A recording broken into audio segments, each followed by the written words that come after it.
Before we get into the talk, I would like to get a feeling for the audience, if I may. Okay, sure, go ahead. And ask a question. And that is, who before they came to this conference hadn't heard of GraphQL at all?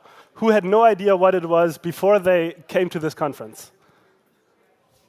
Okay, a couple of people. That's very nice. Actually, I'm trying to ask that question at almost all the talks which I do, and it's really cool to see how much more people get to know GraphQL along the way. But let's get into the talk now. Nikolas. Yeah, okay, thank you so much for the introduction.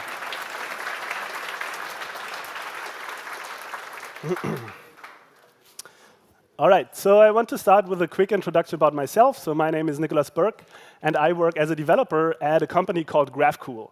And we're actually also based in Berlin. So basically, our office is only 2 or 3 kilometers away from here, which is really nice for me today. And here is the agenda and what I want to cover today. So first, I'll give a brief introduction to GraphQL so that we're all on the same page about what it actually is and about the core concepts that you have to know when you're working with it. Then I want to get to the actual part where I want to talk about why React and GraphQL are such a nice fit and they work so well together. And then I also have prepared a quick demo to show you how you can get started with GraphQL today. So let's start with the GraphQL introduction and the big question, what is GraphQL? So very, very briefly stated, it is a new API. It is a new standard for APIs that was developed and open sourced by Facebook. It is now a little bit more than 2 years old, but Facebook actually already started working on it in 2012.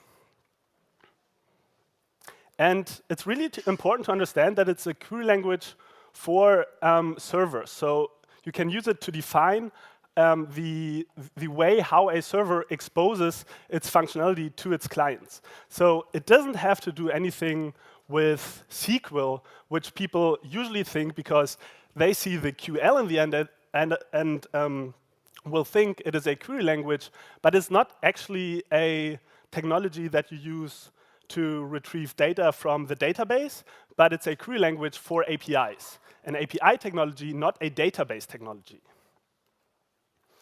And it effectively enables a declarative way of fetching and updating data against an API. And we'll talk more about this declarative part in a little while.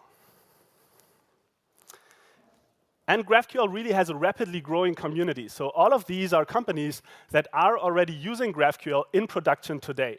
So a couple of them are Coursera, GitHub, Shopify, Pinterest, the New York Times, Twitter. So a couple of really, really big companies see the value that GraphQL introduces into your tech stack and are slowly moving their backends to GraphQL. To really understand how it works, let's consider the example of a simple blogging application where we've got this profile screen here. So on top of the screen, we want to display the first name of our user. Then we want to display all the posts that that user has ever written. And we also want to display the last 3 followers of our user in the application.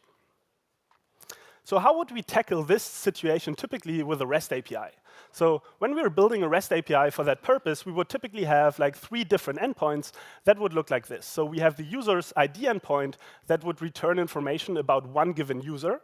Then the user's ID posts endpoint that would return all the posts that the user has written.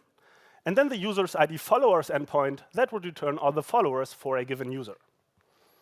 If we now actually have to go and implement that profile screen on the front end, we would have to go and hit the API 3 times. We would send a GET request to the user's ID endpoint to retrieve the information about the user's first name that we need to display on top. And the server might respond with a payload that looks like this, where we have an object with an ID, a name, an address, and maybe a birthday. Depending on how you actually designed your API, this payload can contain different kind of data. And here we already see that we are retrieving information from the server that is not actually required inside the application, right? We only need the first name, but we're downloading additional information from the server, which is not really a desirable situation because we're putting weight on the user's data plan. So effectively, that costs our users more money because we're downloading information for them that is not needed. And it's also going to slow down the performance of the application because it will take longer to actually retrieve that data. But at least now we have access to the first name of the user, so we can display it on the top of our profile screen. Then we would have to do the same again with the user's ID posts endpoint to retrieve all the posts for the user. Again, we send a GET request to the corresponding endpoint. And this time, again, the server, depending on how your API is designed, might return the content and the comments of the post as well. Here, we really have a little bit of flexibility in how we want to design our API. And again, we're downloading additional data while we only need the titles of each post, but at least we get the titles and can display them. And then we have exactly the same situation again for the followers. So we have to hit the followers endpoint with a GET request, and the server responds with an array of followers that we can display. But we only need the first names of the last 3 followers. And again, we might download 100, 1,000, or even more followers in that payload that is not actually needed. But we can at least display them on the screen. So how would we tackle the same situation now with GraphQL? So a key difference between GraphQL and REST is that with REST, you usually have a set of endpoints which each return fixed structures of data. With GraphQL, on the other hand, you always only have a single endpoint that you can send your requests to, and the server is going to return with flexible structures of data. So that works because the client in the request is going to submit a query, and that query exactly defines the data requirements of the client, and then the server is going to resolve that query and respond with exactly the data that was asked. So let's take a look at what this will look like in practice. Here, we now are actually going to send a post request to the API, and we're basically sending a post request because in the post request, we have the body where we can put more content. And in the post request, in the body, we are going to put the query that describes the data requirements of the client. And a query might look like this. So here we can see that we're asking for a user with a given ID. We're asking for the name of the user, the titles of the posts, and the last 3 followers. And you don't really have to understand why we can put these words there and describe our query in these terms. I'll talk a little bit about this in a bit, but that's not the focus of this talk. But here we already see that GraphQL gives us a precise way of describing data requirements, and that's really the core strength of it. And the server is going to respond with a payload that might look like this. So here, we really only receive the data that we were asking for. This object only has the user, the name of the user, the titles of the posts, and the names of the last 3 followers. So we really precisely only get the data that we need at this point in time, and we can display everything at once. All right, let's now talk about the core concepts of GraphQL that you have to know when working with it. And the first one is called a query. So queries really are our way in GraphQL of how we can fetch data from the backend. And here we have a sample query where we were asking for the text and the name of a person who sent a message. Let's try to understand the different components that we see in that query. So the first keyword that we see is called query, and this denotes the operation type. So in fact, we have 3 different operation types in GraphQL. We also have a mutation and a subscription. Today, I'm not going to talk about subscriptions, but briefly mentioned, this is a way how you can implement real-time functionality inside your application by using WebSockets. Then we have the operation name. Here, that's message query. And then we have a number of fields. The first one of these fields is called the root field. And taken all of the fields together, including the arguments, are called the selection set.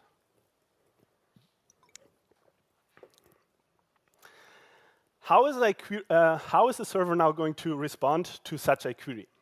So here, it's going to respond with some data that might look like this. And what's really important to note about queries in general is that the shape of the query dictates the shape of the response.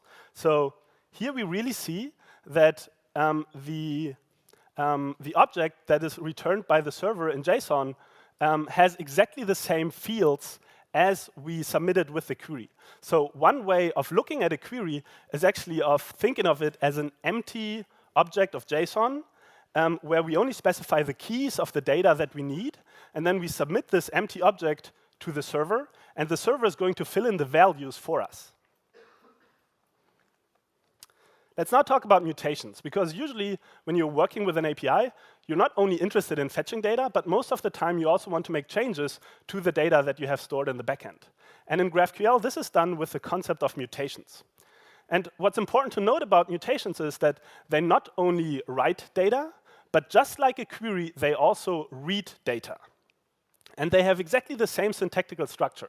So you don't have to learn like a new syntax to work and to go and use mutations. You can just use the familiar syntax from queries. So in the beginning, we've got the operation type, that is mutation, that is the mutation keyword. Then we have the operation name, create message mutation. In this case, create message now is the root field of our mutation. And here we only have one field that is called ID that we put into the selection set that we want to have returned by the server. And just like with queries, the server is going to respond with data that follows the shape of the query. All right. Now I briefly want to talk about the GraphQL schema, which really is the backbone of every GraphQL API, but not the focus of our talk today. But at least I want to quickly introduce it. So it's important to note that the GraphQL schema is strongly typed, and it has its own dedicated language, the schema definition language.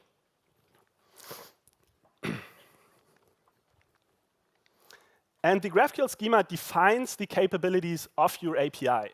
So here we really have a very, very strong contract for client-server communication.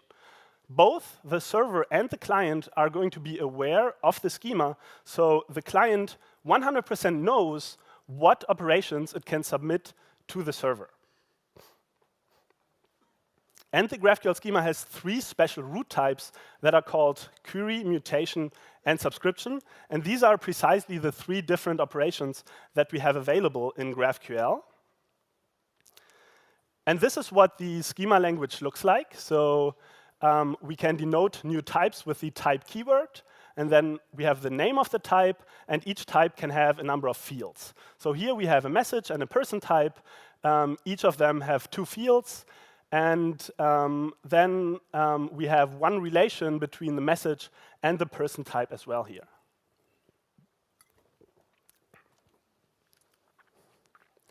All right, and if you want to learn more about the GraphQL schema and how GraphQL works on the backend side, then I want to recommend you this blog article called GraphQL Server Basics, the schema. And here you really learn basically everything you need to know about a GraphQL schema. And now I've talked about queries and mutations in theory, and I want to show you how it works in practice using a GraphQL playground. And really at this point I should mention that GraphQL itself has been released only as a specification. This means GraphQL actually isn't anything but a long document that describes in detail the behavior of a GraphQL server. So it has a formal language, and it describes what the response format of a GraphQL server has to look like given a certain query or mutation that it receives. So when you want to go and use GraphQL, you'll need to build a GraphQL server yourself. And you can do that with basically any programming language that you can use on the backend side. And when Facebook open sourced GraphQL in 2015, they also released a reference implementation for GraphQL in JavaScript so that people could get started quickly. But today I want to show you how you can spin up your own GraphQL server quickly with GraphQL. And here I have prepared Is this still, okay, now I need to mirror. Yes.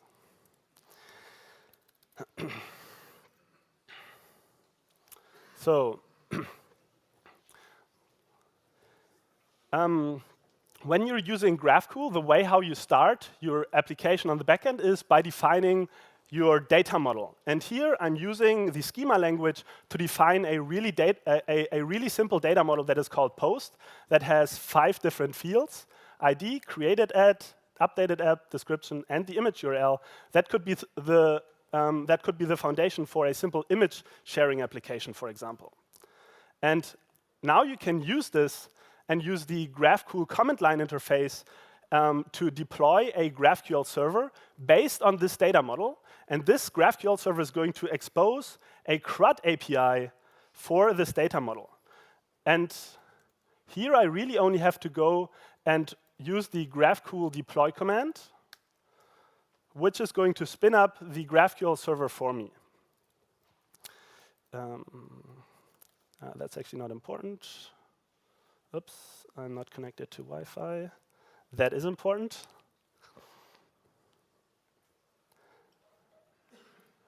Let's see if that connects. Otherwise, I'll quickly continue with some slides.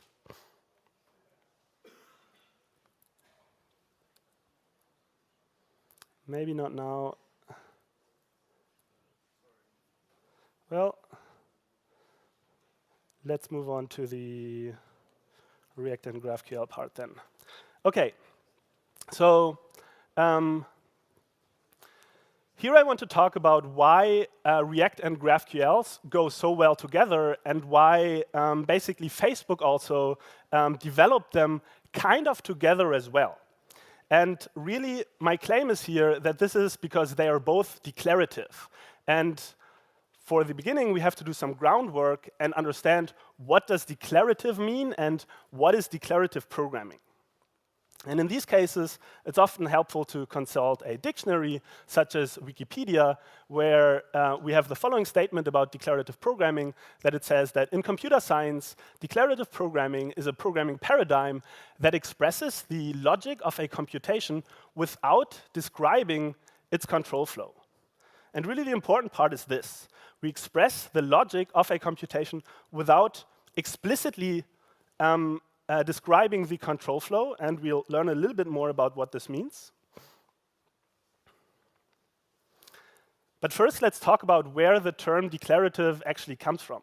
So declarative has first been used in the 15th century in French, déclaratif, but it actually goes back to Latin, declarare, I think it was. And declarare had a couple of meanings. So it meant reveal, disclose, announce, elucidate, explain, and make clear. And I really like this last part, because this make clear is part of make clear is exactly what I like about declarative programming, is that it's usually a lot more expressive than if we were using imperative programming, for example. And I quickly, let's see, no Wi-Fi.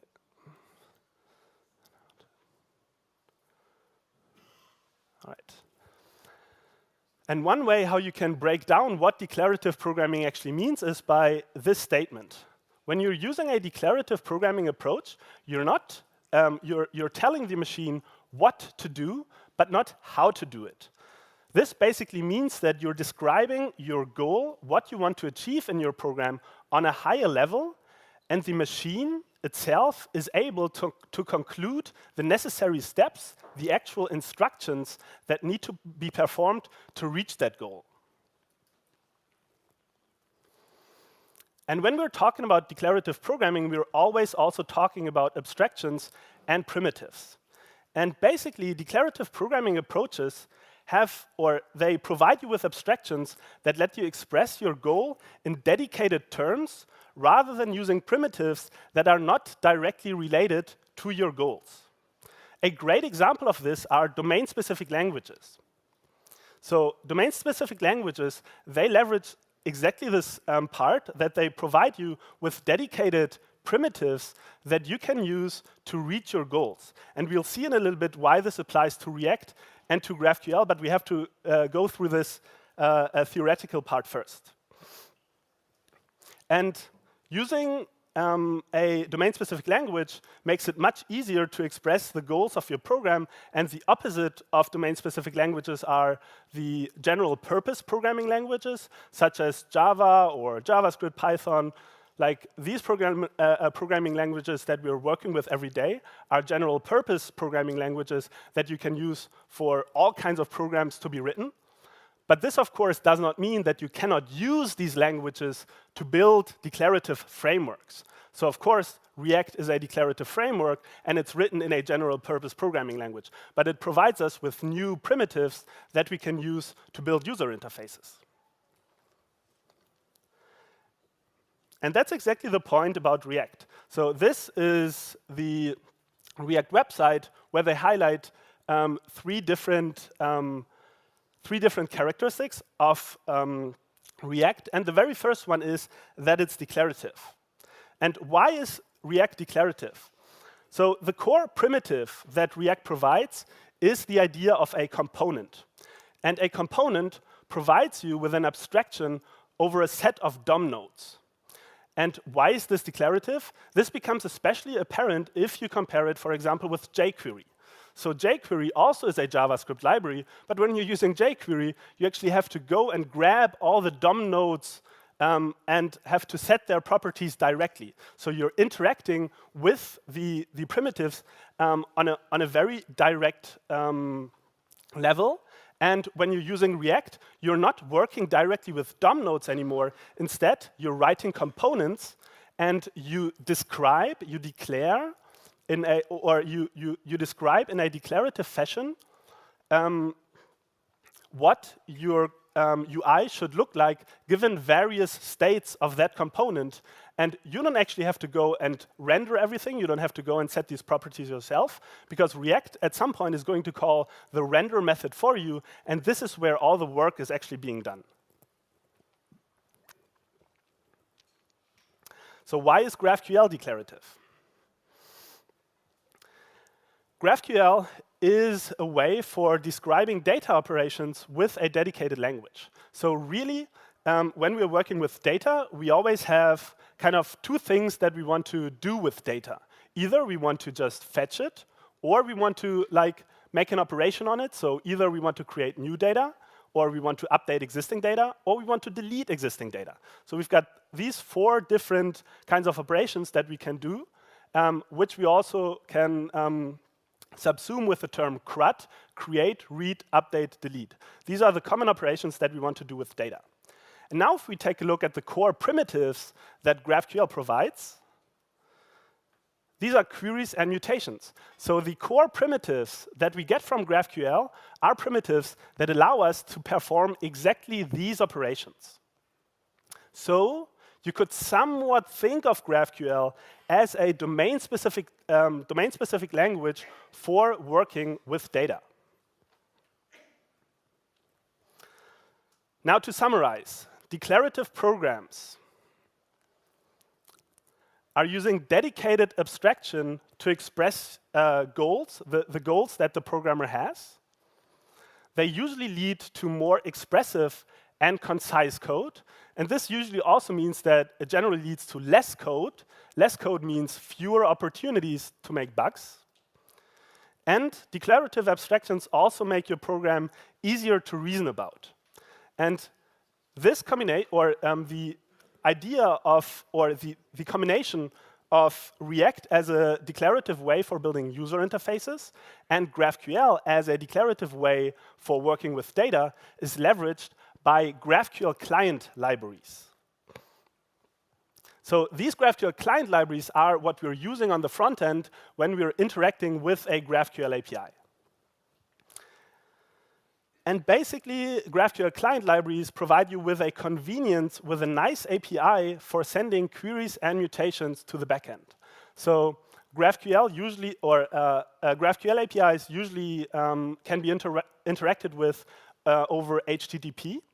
And so you could totally go and just write your React application with using fetch. So you could actually go and send a post request with fetch to your GraphQL server, and in the body of that post request, you put the query that you want to send. But this would mean that you have a lot of repetitive code. So all the boilerplate that you have to write for fetch every time, where you have to specify that this is going to be a post method, for example, you always have the same endpoint, because with the GraphQL API you only have a single endpoint. This is a lot of boilerplate that easily can be abstracted away, and that's exactly what's happening when you're using a GraphQL client. Most GraphQL clients, or at least the two big ones, which I want to talk about today, Apollo and Relay, they also take care of managing the cache for you.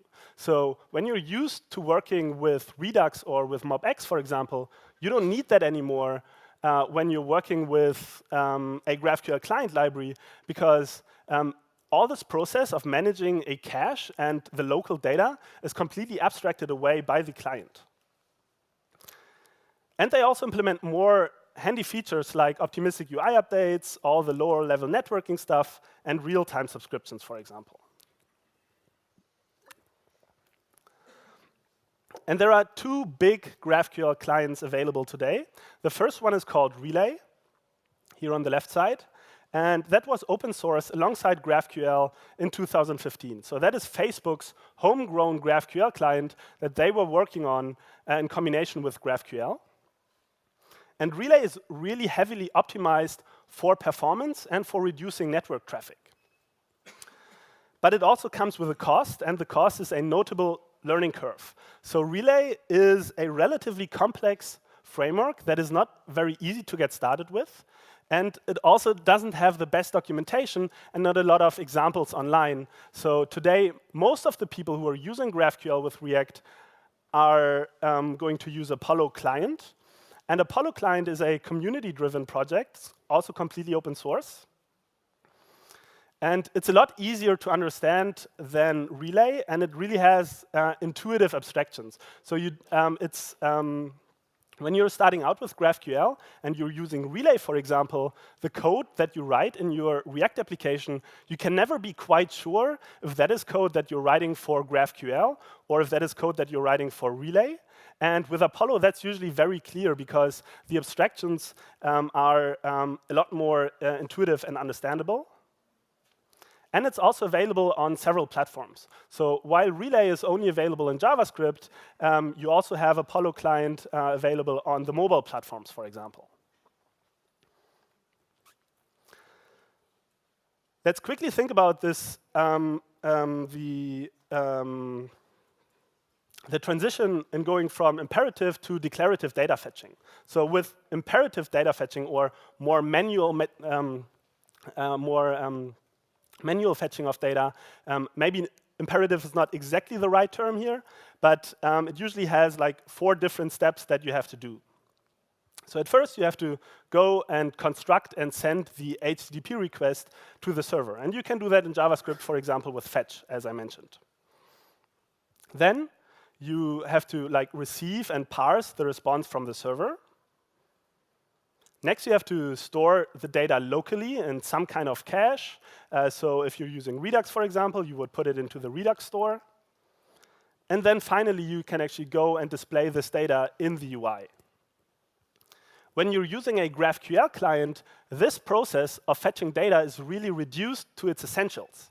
So rather than having to perform all these different steps, these steps are now mostly performed by the GraphQL client under the hood, and all that you have to do is to actually go and describe your data requirements and pass it to the GraphQL client.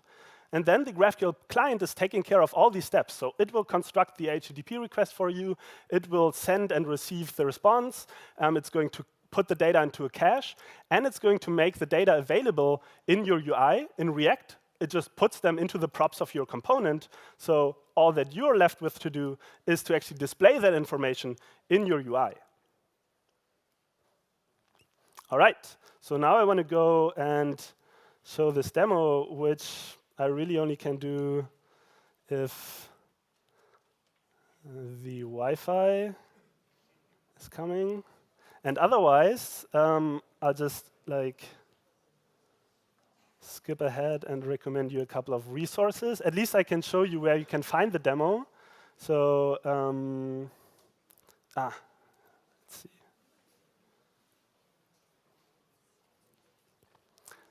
So here we have the GraphQL examples repository on GitHub, where we have.